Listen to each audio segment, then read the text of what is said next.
శ్రీ గురుభ్యో నమ. శ్రీ మహాగణపతియే నమ. ఇవాళ సౌందర్యలహరిలో 15వ శ్లోకం చదువుకుందామండి. భూమౌ స్కలిత పాదానం భూమిరేవావలంబనం త్వయి జాతాపరాధానం తమేవ శరణం శివే.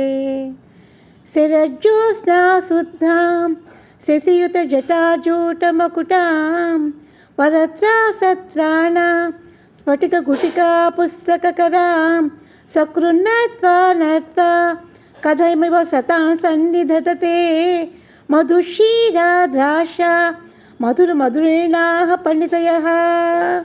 ఇక్కడ ఏంటంటే అమ్మవారిని సరస్వతీదేవితో అనమాట ఆ శరత్కాలపు వన్నెల వలె తెల్లని కాంతులతో చంద్రుని అలంకరించుకుని జటాజుటముతో వరదముద్ర అభయముద్ర స్ఫటిక జపమాల పుస్తకము చేతుల్లో దాల్చిన శారదా రూపమును ఒక్క మాస నమస్కరించిన సత్పురుషులకు తేనెతో పాలతో ద్రాక్షతో పోలిన మధురవాక్కులు ఎలా లభించకుండా ఉంటాయమ్మా అని చెప్తున్నారు అన్నమాట ఇక్కడ శంకరాచార్యులు గారు. ఈ శారదా ధ్యానం వలన ఏమవుతుందంటే చక్కని వాక్శక్తి లభించి తీరుతుందని దీని అర్థం అన్నమాట. అదేంటంటే సర్వశుక్లా సరస్వతి స్వరూప ధ్యానం అన్నమాట. ఇక్కడ ఏంటంటే సరస్వతీ దేవి ధ్యానం అన్నమాట మనం చేసుకోవాల్సింది. ఈ లలితా సహస్రనామాలతో ఏ నామాలకు సంబంధం ఉందంటే సరస్వతి శాస్త్రమయ్యి వాగ్వాదిని అనమాట. ఈ నామాలతో సంబంధం ఉందన్నమాట. ఇక్కడ ఏంటంటే మనం సరస్వతీ దేవిని ధ్యానం చేసుకోవాలంటే పిల్లలకి కనుక ఈ శ్లోకాన్ని నేర్పిస్తే వాళ్ళకి జ్ఞాపక శక్తి చాలా బాగా పెరుగుతుంది. నెక్స్ట్ ఏంటంటే అక్షరాలు పలకడం కూడా బాగా వచ్చి వాళ్ళు చాలా యాక్టివ్గా కూడా ఉంటారండి. ఈ శ్లోకాన్ని పిల్లలందరికీ నేర్పించండి.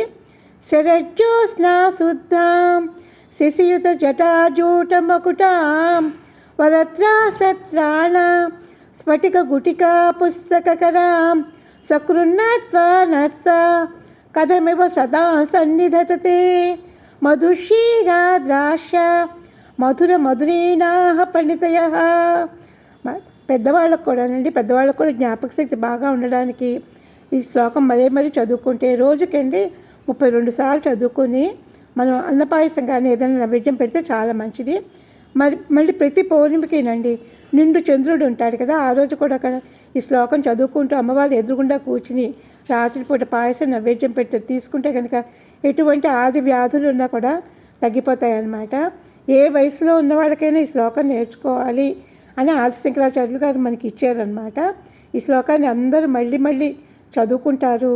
ఆవిడ ధ్యానాన్ని ఎలా చేయాలంటే తెల్లని కాంతులతో ఉన్న అమ్మవారు చంద్రుడిని అలంకరించుకుని జటాజూటంతో ఉన్న ఆవిడ వరదముద్ర అభయముద్ర స్ఫటికమాల పుస్తకము చేతుల్లో ఉన్న ఆవిడని ధ్యానించాలండి.